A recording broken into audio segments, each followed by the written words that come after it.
Hello, hello. Welcome to your Wellness Wednesday live with me, your host, Fallon Lopez, RN BSN, certified health and wellness coach, and creator of the Nurse Wellness community. Hi, everyone. It's your Wellness Wednesday check in. Tonight, I wanted to talk about looking back to move forward. So, thanks for hopping on. Let's talk about reflection and what does that mean? Actually, reflection is a powerful tool that we can use. Reflection is actually a process done internally. You do this reflection, you do this thinking, this concentration, this contemplating. You do it internally, and it's like a review. And tonight, when I'm talking about looking back to move forward, I'm talking about reflection, the process, the tool of reflection. So, reflection is only part of the process, it's part of the process of your journey. And reflection is powerful, it has all these benefits, but if you just stay in reflection and you don't move into empowered decision that leads to taking action, it can definitely cause some conflict. So I want to talk about how to actually take action, because taking action is key. It's like I said, reflection is just part of the process. And this powerful tool, you can use it at any time. But tonight I wanted to share about my reflection journey and how it's empowered me to be a nurse wellness leader. So a little bit about me for those of you that may be joining tonight. I am a registered nurse. I'm also a certified health and wellness coach. And I also have a business called Are You Well? That is my health and wellness coaching business. So I work with nurses. I help nurses take back their own health and healing so that they can find their voice again and prevent burnout. But I was not always this empowered businesswoman. I was burnt out too. And that's why I'm doing this. And from me going from burnt out to empowered, it took some action. It took a process, and reflection was a big part. So let's talk about that really quick. So if you're hopping on, thanks for hopping on. If you're catching me on the replay, let me know. Have you done reflection? What does reflection look like to you? Do you use the tool reflection? All right, so let's get into it. I'm going to share with you a couple tips to help you in your reflection process to lead you to powerful decision making and taking action. Because as nurse wellness leaders, we have to take action. We can't just stay in reflection. We can't just stay in this review, in this contemplating mode. We have to take action. And so I'll tell you why I'm talking about reflection and moving forward. So here we are. We're starting a fresh new year. It's 2020, y'all. It's a fresh new slate. It's a fresh new expectations. Let's do it. But in order to get here, we had to end our previous year, right? We had to finish off 2021. And the end of the year, we just passed this time of ending our year. And it can bring excitement for most people. There's anticipation. Oh, I'm ready to get over this year. I'm ready to start something new. Many people feel anticipation or excitement. But for me personally, for many years, I struggled to find hope at the end of the year. So after the holidays, right, after Christmas, after New Year's, I also celebrate a birthday, y'all. So I'm just going to let you know, reflection hit me hard, and not in a good way. Like I said, it didn't lead to decision making for me. Reflection, the process of reflecting, I didn't know. It was honestly me throwing a pity party. I would get so depressed during the end of the year. Not only did I celebrate the end of the year, New Year's, not only would I review and reflect the whole year, but because of my birthday, I would also review and reflect my whole entire life, like all of the things that I hadn't done yet, all of the people that are in my life, all of the goals that I hadn't met, not just for the whole year, I would just review them for the whole life. It would leave me so depressed. It was a self-sabotage at its finest. Like I said, reflecting, but without the growth, without the the learning.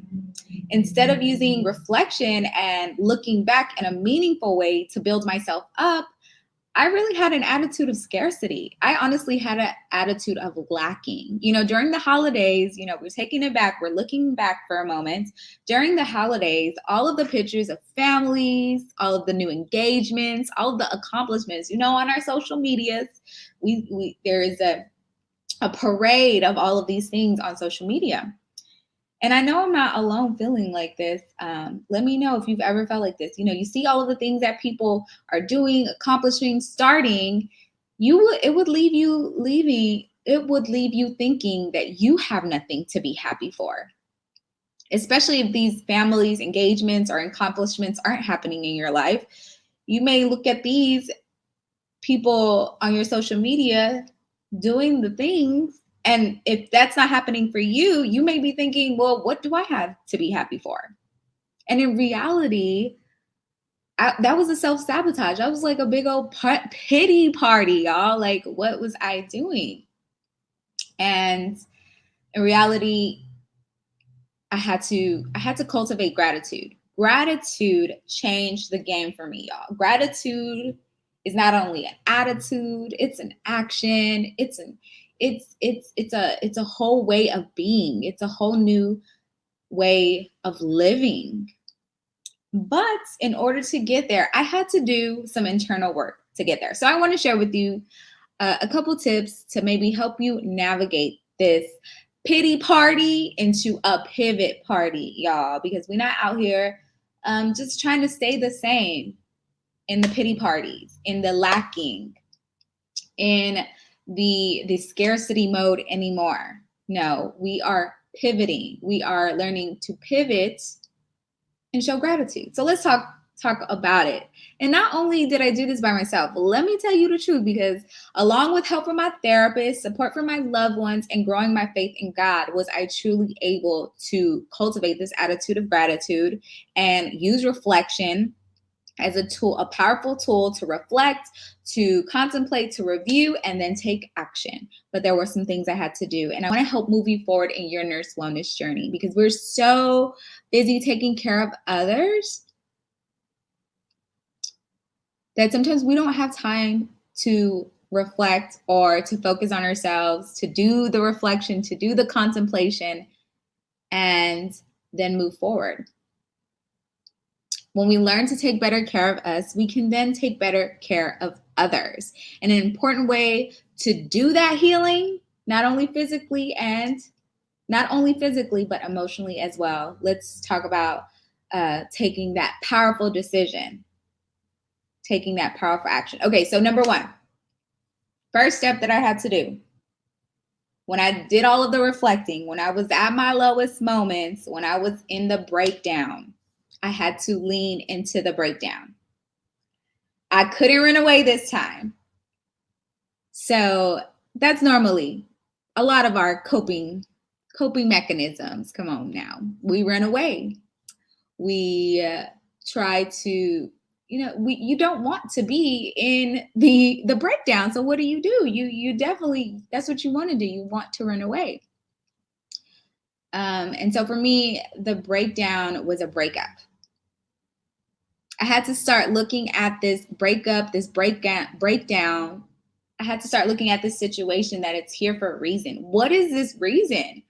What can I learn from this? I couldn't run away from the breakdown. I had to lean into it. I had to learn from it. And I had this uncomfortable, I just was drawn to the breakdown. I knew it was part of the plan for my life. I felt like this unworldly attraction to it. This can't keep happening. You're going to learn from this today, friend. You're going to learn from this. That was God tugging at my heartstrings. Fallon, I want to talk to you, my daughter. But it was only until I leaned in to the breakdown versus trying to run away, versus trying to hide, versus trying to smoke it away, drink it away. I had to lean in. It wasn't until I dealt with the real deep down issues that got me to this breaking point that I would continue to suffer, and I would continue to spend holidays and birthdays miserable, if I didn't deal with the breakdown? What was the reason that got me down to this point? I had to lean in instead of running away every year, instead of just falling into a pity party. I had to deal with it. And once I was able to start leaning in, then I could rebuild. I had to rebuild my relationship with myself again. That's the second thing that I had to do. Now, these aren't progression steps. These are just, hey, this is what works for me. This may not work for you. This may not be your progression. This may spark something in you, a thought, maybe something that you can work on. You may be further down the line, but this is just the process that I went through in order to look back in reflection and then to move forward in powerful decision making and take action. So after I leaned in, after I pressed in to the breakthrough and pressed into what God had for me, I had to start rebuilding my relationship with myself again. At the low point, instead of hardening yourself, it's time to rebuild. God brought me closer to him in relationship, and next it was working on rebuilding my worthiness. And I hadn't heard that word worthiness in so long, but thanks to my girl Brene, she really brought that to light. Worthiness. That's what I struggled with. How could I value and know my worthiness? How could I do that? How could I learn to do that? I had to stop looking at myself like the enemy. My thoughts, my feelings, my cravings, my tiredness, they weren't wrong, but they were a sign. My body is telling me something. And that may be how you're feeling as well. You have to trust yourself again. You have to rebuild that relationship with yourself again. When you're going through this time of reflection, when you're going through the breakthrough, I know I'm called to do something more. I know I'm called to do something higher. This is not all that it's going to be. You have to lean in. Lean into the breakthrough. Trust God again. Then start trusting yourself again. And I had to do a lot of reflections to get here. I had to ask some hard questions. Because in order to rebuild the relationship and build trust with yourself again, what do you have to do? You have to spend time. You have to get quiet. You have to get consistent. You have to start asking questions.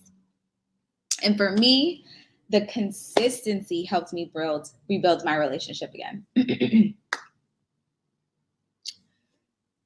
For me, consistency started with workouts. This was back in the day. I just knew I wanted to be healthy. I just wanted to be happy. And for me, in order to start trusting myself and rebuilding that relationship with myself, I had to be consistent with myself. And that's the third point I want to leave with you tonight.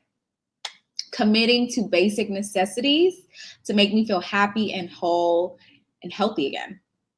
We are all creatures of habit. Consistency builds trust. It builds safety. So committing to something every day helped me tap in. It helped me spend time with me and focus on me again. It also helped me, of course, to release stress, to help me think, to help me focus.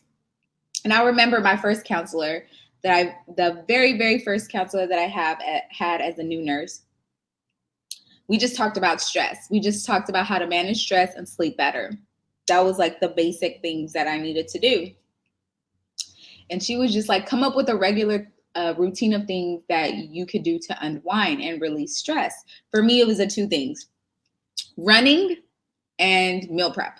Those are the two things that I knew. As nurses, we know that. We know what to do to be healthy. We know the things. Do you hear me? We know we got to eat healthy. We know we got to stop drinking the soda. We know we got to go to sleep on time. We know the things.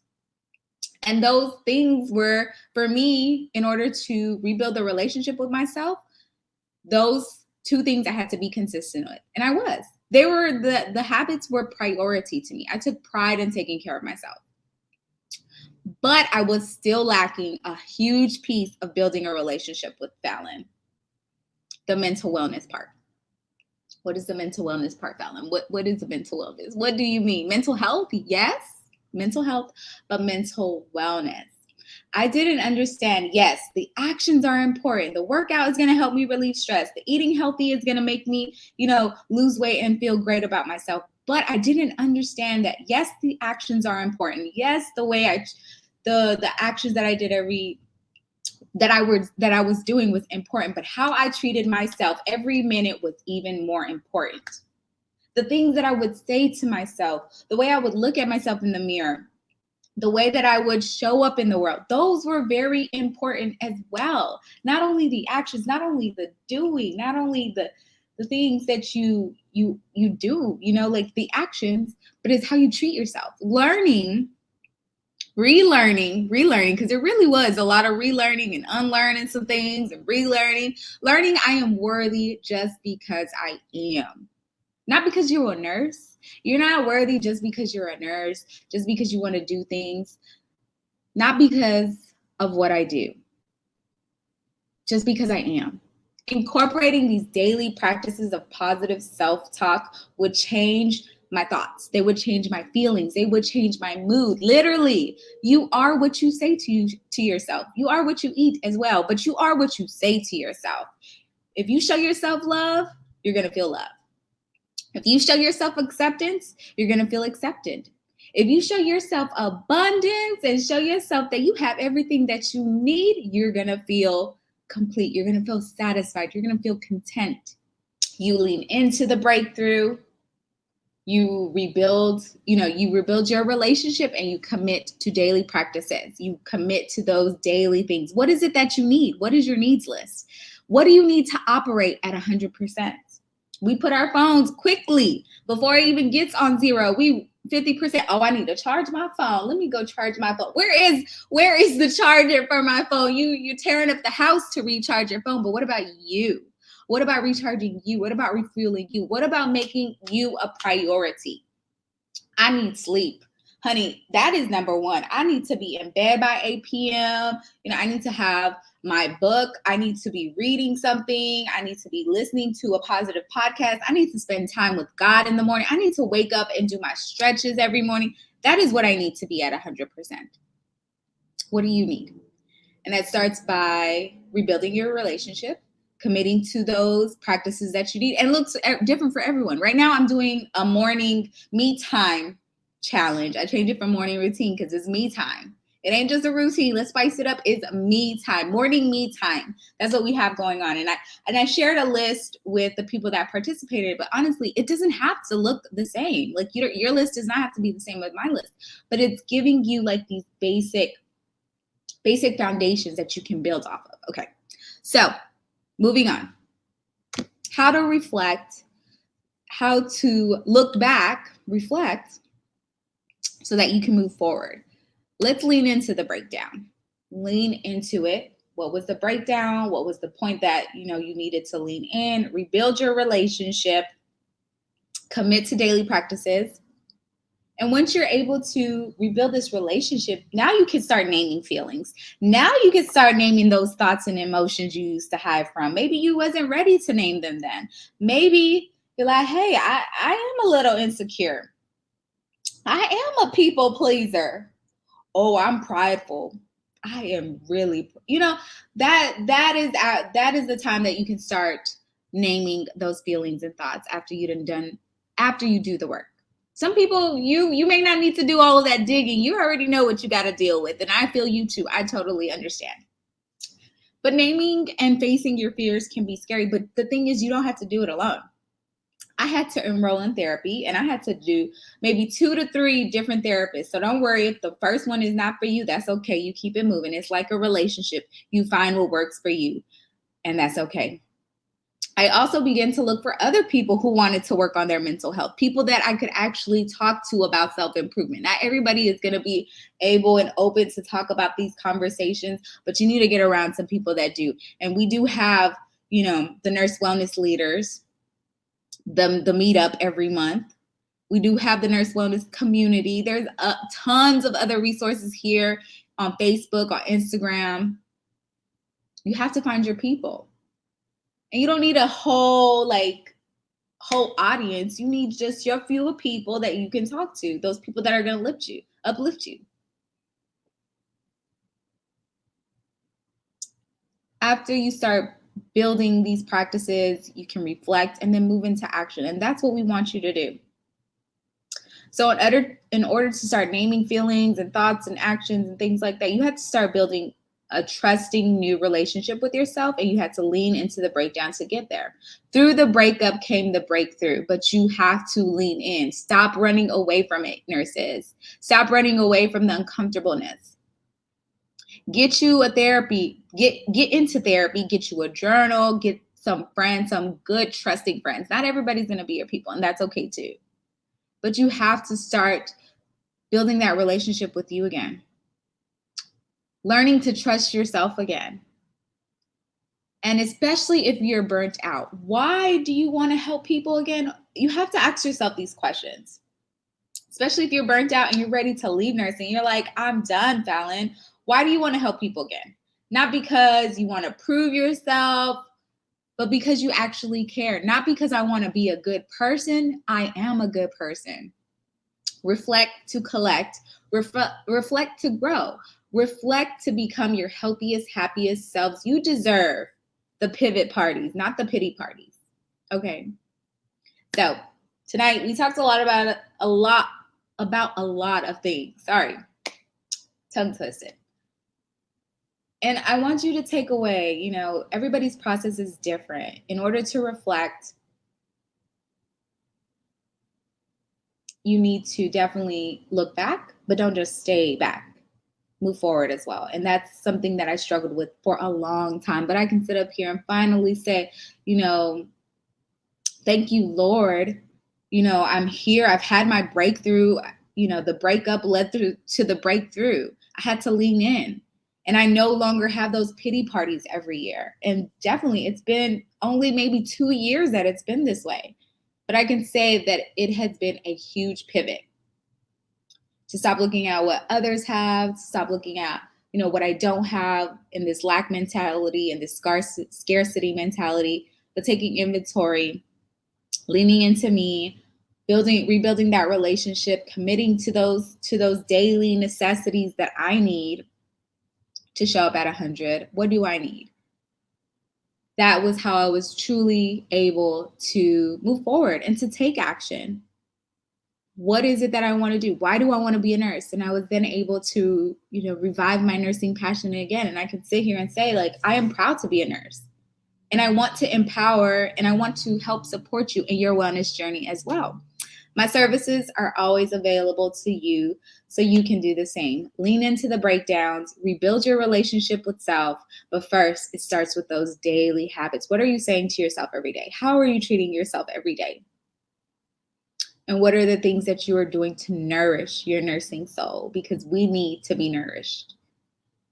And if you're interested in finding out more about my services and how I can help in this new year of 2022, no more excuses, no more holding back. Let's take powerful action. No more pity parties. Yes, we reflect to collect, but now we're taking powerful action. I have a Wellness Warriors program, and also the Glow from the Inside Out nutrition program is available now. You can have a one-on-one with me. There are 6 weeks and 12 weeks, depending on your personal needs, but we can have that conversation at the time. When the time is right, you can DM me. You can leave a comment below. Let me know. Are you ready to step into your nurse wellness journey and show up as that leader? Because not only are we saving lives out here, but we are modeling health and healing for our families and communities. And I want to help you along in your wellness journey. Y'all, I'm so excited. Thank you so much for all of you that stayed on to listen, to maybe even share some tips as well. Thank you. And whoever said I look fabulous. Sorry, I see the comments, but I don't see the name. I'm still getting used to StreamYard, so I appreciate that. So I'm super excited about 2022. We're stepping into a new era, y'all. There's so many different challenges going on. And starting every month, we're going to have challenges, group challenges. So I want you to participate. I want you to show up as your healthiest, happiest nurse self and beyond nurse wellness leaders. That's what it's about. And so definitely stay in contact with me, reach out to me, DM me if you have any questions about the programs that I have coming up. Super excited to share. And I'm so thankful for this space. And I look forward to sharing more. Thank you so much. And we'll see you next time. Bye.